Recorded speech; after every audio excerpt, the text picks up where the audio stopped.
તો મિડલ ઈસ્ટના યુદ્ધની અસર ઉદ્યોગો પર પડે તેવી પણ શક્યતા અત્યારે વર્તાઈ રહી છે। વાપીના ઉદ્યોગ પર તેની અસર જોવા મળી રહી છે। ગુજરાતના ઉદ્યોગો પણ તેમાંથી હવે બાકાત નથી। ખાડી દેશોમાં ચાલી રહેલા ભયંકર યુદ્ધના કારણે રાજ્યમાં ગેસ આધારિત ઉદ્યોગોને મુશ્કેલીનો સામનો કરવો પડ્યો। ભારત સહિત દુનિયાના અનેક દેશોમાં ગેસ અને ઓઇલ પુરવઠો જે સમુદ્ર માર્ગેથી વહન થાય છે ત્યાં જહાજને રોકવામાં આવી રહ્યા છે, જેના કારણે આ સંકટ વધારે ઘેરાઈ રહ્યું છે। અત્યારે ગેસ કંપનીઓ ઉદ્યોગોને ફાળવવામાં આવતા ગેસ પુરવઠામાં 50% કાપ મૂકવાનો ઉદ્યોગોને જાણ કરી, જેને પગલે વાપી, સરીગામ અને ઉમરગામ સહિત અન્ય વિસ્તારોના ગેસ આધારિત ઉદ્યોગો માટે મુશ્કેલીનો સમય શરૂ થયો છે। વાપીના ઉદ્યોગો પણ ગેસ કંપનીઓને સરકાર સમક્ષ રાહત આપવાની માંગ કરી છે। ફ્યુલ માટે ઘણા આગળ નીકળી ગયું છે, એટલે જે બીજા ફ્યુલ હતા, બધા કોલસો હતો કે બધું હતું, એનાથી લગભગ ગુજરાત મુક્ત થઈ ગયું છે ને એટલે જ આપણું વાતાવરણ ગુજરાતનું બહુ સુંદર થઈ ગયેલું હતું।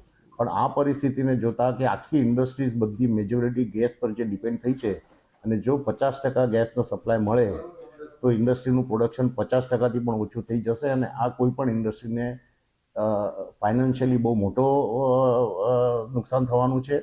ગવર્મેન્ટે ખાસ કરીને આના પર એક્શન તરત જ લેવી જોઈએ કે ભાઈ આનું ફ્યુચર શું છે, કારણ કે અત્યારે 50% છે, કાલે પોસિબલ છે કે જો વોરનો સિનારીઓ કન્ટિન્યુ રહ્યો તો 25% પણ થઈ જાય, તો ગવર્મેન્ટે નહીં તો પછી બીજું ઓલ્ટરનેટિવ ફ્યુલ અલાઉ કરવું જોઈએ। પણ ઇન્ડસ્ટ્રીને જો બંધ થવાનો વારો આવે, હું ગવર્મેન્ટને રિક્વેસ્ટ કરીશ કે એવો સમય ન આવે કે ઇન્ડસ્ટ્રી બંધ થઈ જાય, કારણ કે ગુજરાતનો ઇન્ડસ્ટ્રીયલ ગ્રોથ ઇન્ડિયામાં સૌથી વધારે છે। 30% જેટલો આપણો ઇન્ડિયાની જીડીપીમાં ગુજરાતની ઇન્ડસ્ટ્રીનો ફાળો છે અને આ ફાળો આપણે વધારવાનો આપણી જવાબદારી છે અને એના માટે ગુજરાત ગવર્મેન્ટે આપણને ઘણી હેલ્પ કરીને જ આ સિચ્યુએશનમાંથી બહાર કાઢવાની અમારી ખાસ વિનંતી છે ગુજરાત ગવર્મેન્ટ। તો ખાસ કરીને જે ઇન્ડસ્ટ્રીઝ છે જે છેલ્લા ઘણા ટાઈમથી આ વોરના લીધે રો મટીરિયલના પ્રાઇઝીસ હાઈ થઈ જતા હતા અને આ પ્રોડક્શન સાયકલ કેવી રીતે રન કરવું એ એક ચિંતાનો વિષય છે।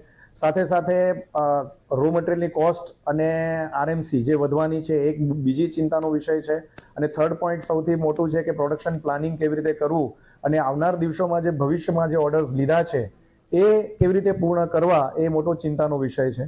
એટલે કોસ્ટ વધવાની, પ્રોડક્શન સાયકલ વધવાનું, કોસ્ટ વધવાનું અને આવનાર દિવસોમાં ઓર્ડર્સ કેવી રીતે પૂરા કરવાના, આ ત્રણ ચિંતાના વિષયમાં વાપીનું ઉદ્યોગ જગત ચિંતા કરી રહ્યું છે। વાપીના ઉદ્યોગોમાં અને બધા જ ઉદ્યોગોમાં ગુજરાત સ્તરે એક ચિંતાનો વિષય બની ગયો છે કે પોતાની ફેક્ટરી કેવી રીતે ચલાવશે, માર્કેટમાં અમે કેવી રીતે ઊભા રહી શકશું। એટલે હાલની પરિસ્થિતિમાં અમને એમ લાગે છે કે જો ઉદ્યોગોને એક ઓલ્ટરનેટ ફ્યુલ જેમ કે પહેલાં કોલ, બ્રિકેટ, વુડ, ડીઝલ આ જે વાપરતા હતા, જો એનો વપરાશ અત્યારે એની અમને જો પરમિશન આપવામાં આવે તો આ હાલની યુદ્ધની પરિસ્થિતિમાં એવું લાગે છે કે અમે કંઈક ટકી શકશું અને થોડો ઘણો સમય અમને આપે કે ભાઈ આ જે તાત્કાલિક ધોરણે જે અમને વધારવાનો ભાવ વધારવાથી લઈને ક્વોન્ટિટી જે ઘટાડી દે છે દરરોજની, એમાં કંઈક રાહત મળે તો ઉદ્યોગોને બચતનો એક રસ્તો મળી શકે।